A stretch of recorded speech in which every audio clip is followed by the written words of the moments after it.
Those who are well have no need of a physician, but those who are sick. Go and learn what this means. I desire mercy, not sacrifice. Please be seated.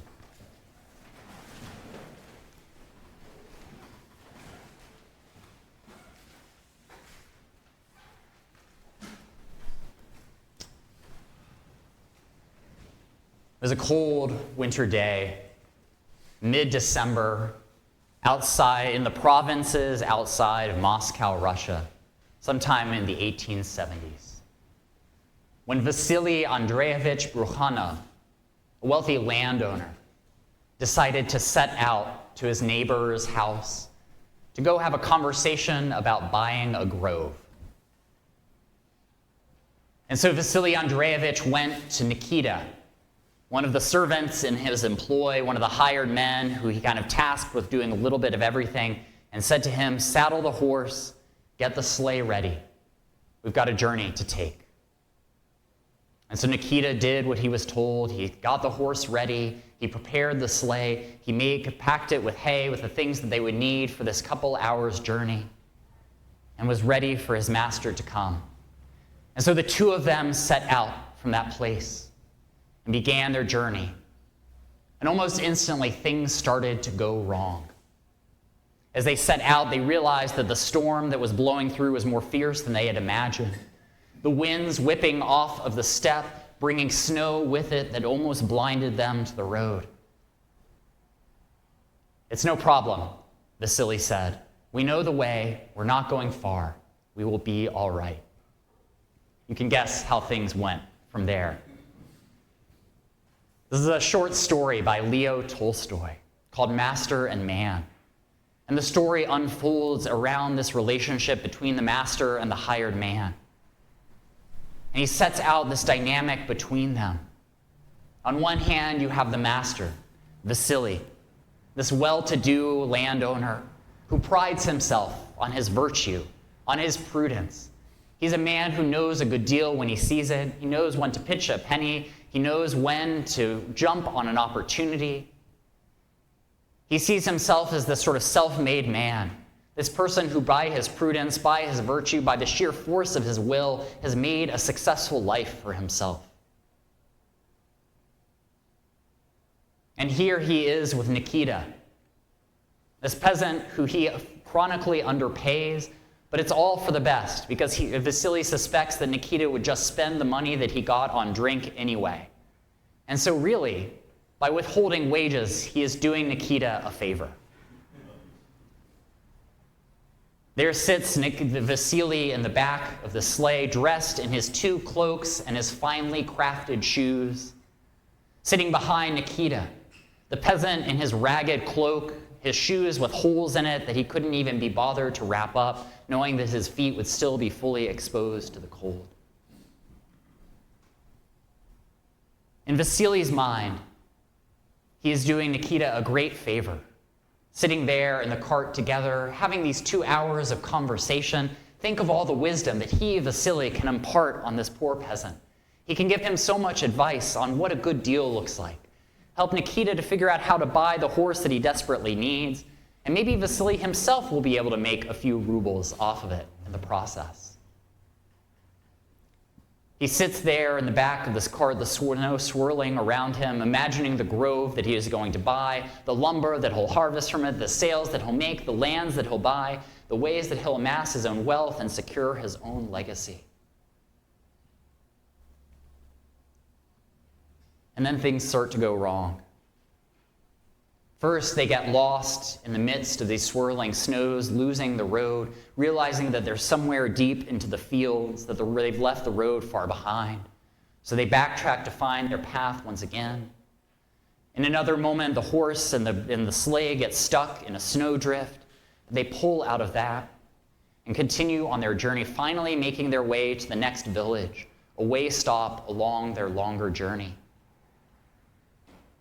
And there, Vasily goes in and visits with some friends of his who warn him about the road ahead. But he waves those warnings off, saying, no, we'll find the way. All he can think about is this grove that he is going to buy, and his own compelling compulsion to sign on the dotted line and make it official. Things continue on like this, one unfortunate event after another, until finally they find themselves interminably stuck, almost buried in a snowdrift, with no idea where the road had been, when they had left it behind, or any way to get back to it. The snow still worsening all around them, and finally recognize that they're going to have to spend the night there with this upturned sleigh against the wind and the snow. And so Vasily sits by the sleigh, taking the prime position, the position that's most sheltered from the wind and the snow, leaving Nikita in his tattered robes to face the full brunt of that winter evening. And the night goes on, the two of them huddled there against their horse and against the sleigh. When finally Vasily can't take it anymore, all he can think of is this grove that he needs to buy. And so he hops on the horse and makes one last-ditch effort to escape, without any concern what it might mean for the man that he is leaving behind. And the horse takes off. They make their way slowly through the snow. He thinks that he's weaving back towards where the road had been, until finally he sees a dark shape on the horizon. Thinking it might be a house or some sign of settlement, he goes towards it, only to find that it was the sleigh that he had left behind just a few minutes earlier.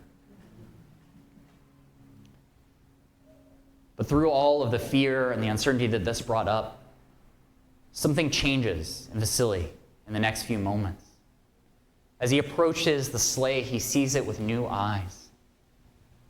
He sees Nikita huddled there against it, shivering, his breathing struggling, each breath a little bit slower, a little bit shallower than the last.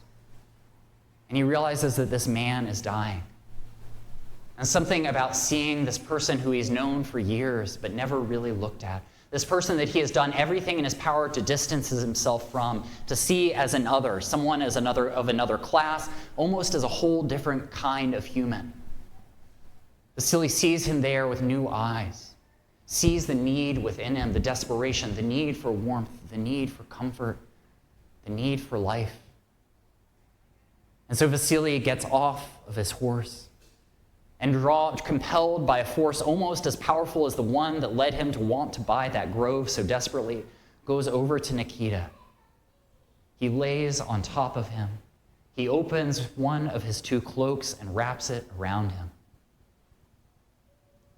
And there they lay for the hours that led through the night, until the small hours just before dawn is about to break, when Vasily feels the cold overcoming him, finds himself powerless against it, and has this momentary realization that he is now the one who is dying. But in those moments, there is no fear. There is no drive to do something else. There is no drive to abandon the man who he's laying on top of. Instead, there is a profound sense of peace. He understood that this was his death, and was not at all disturbed by that either. He remembered that Nikita was lying under him, and that he had got warm and was alive.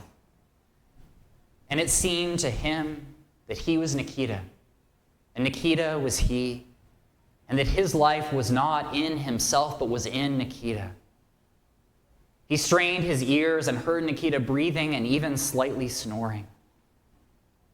Nikita is alive, so I too am alive, he said to himself triumphantly. Vasily did not survive that night, but Nikita did, sheltered by the master who had spent so many years looking down on him. A final act of mercy, of love, of care.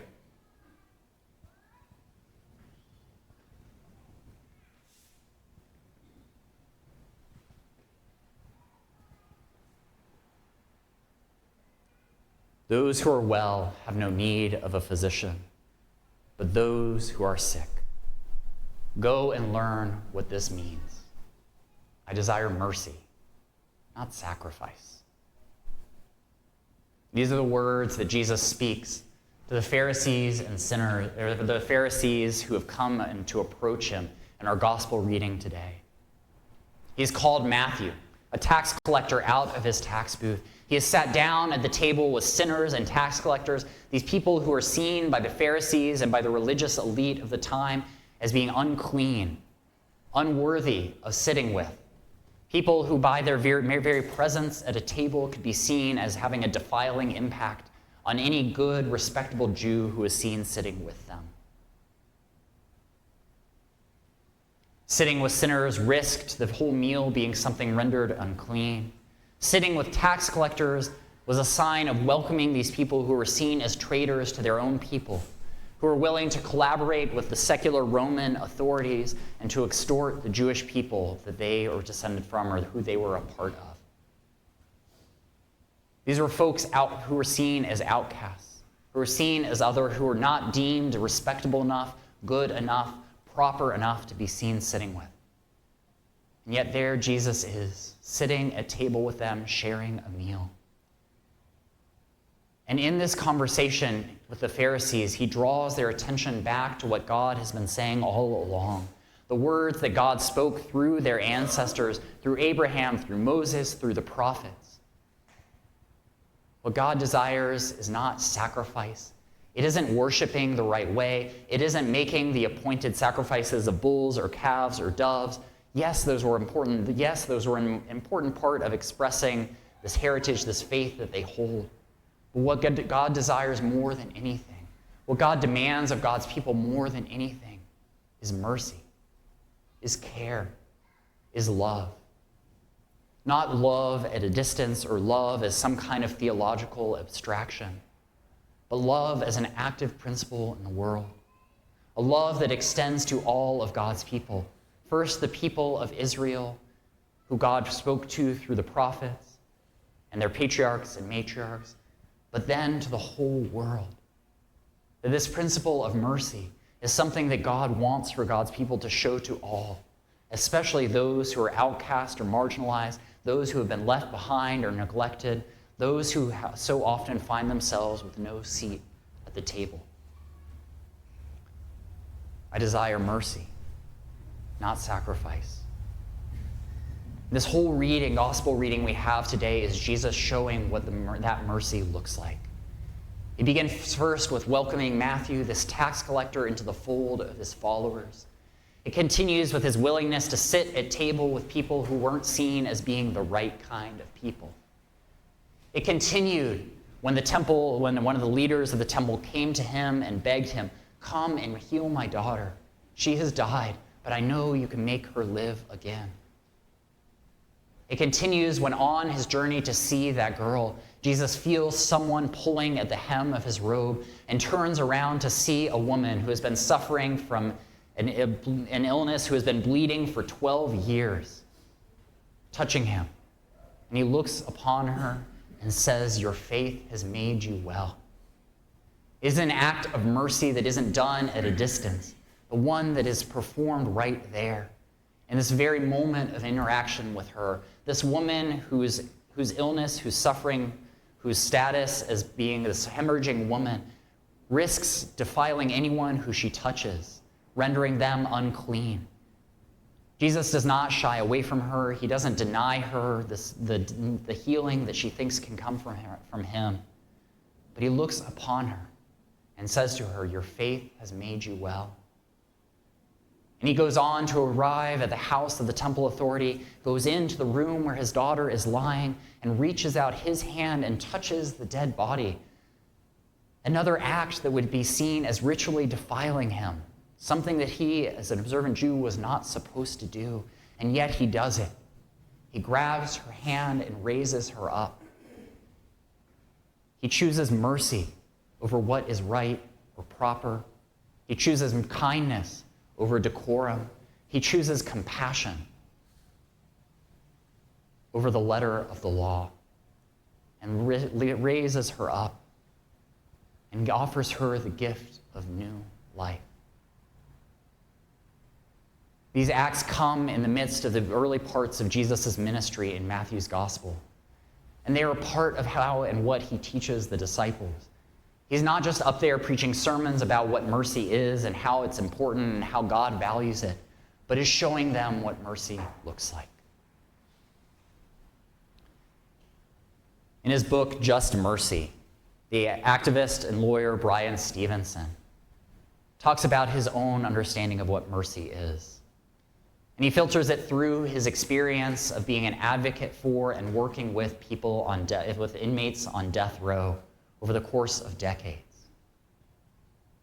And he talks about how if we desire a more just and more merciful country and world, it has to start with our own willingness to get proximate to those people who have been cast to the margins, those people who have been neglected, those folks who are socially outcast, who our society has left behind. It starts with sitting at table with those who are hungry, going into prisons with those who have been condemned to death, with helping secure housing for those who are struggling with homelessness,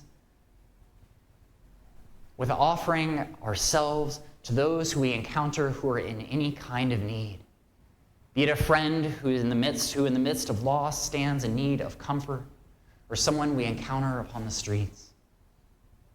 And what Brian Stevenson writes is that mercy isn't this abstract idea. It's not something that it can show at a distance, but something that compels us to get proximate, to put ourselves in the places where those who are in need are, to put ourselves next to our neighbors, to not just think about the issues that are confronting our country and world, but to recognize and to see the people who it affects most deeply.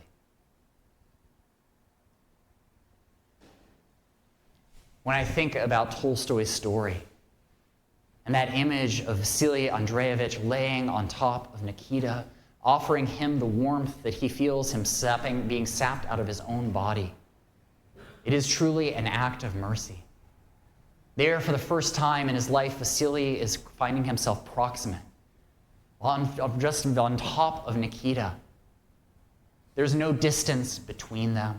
Nikita is no longer that other, separated by class, separated by wealth, separated by all of these social stratifications, but is simply another human being in need.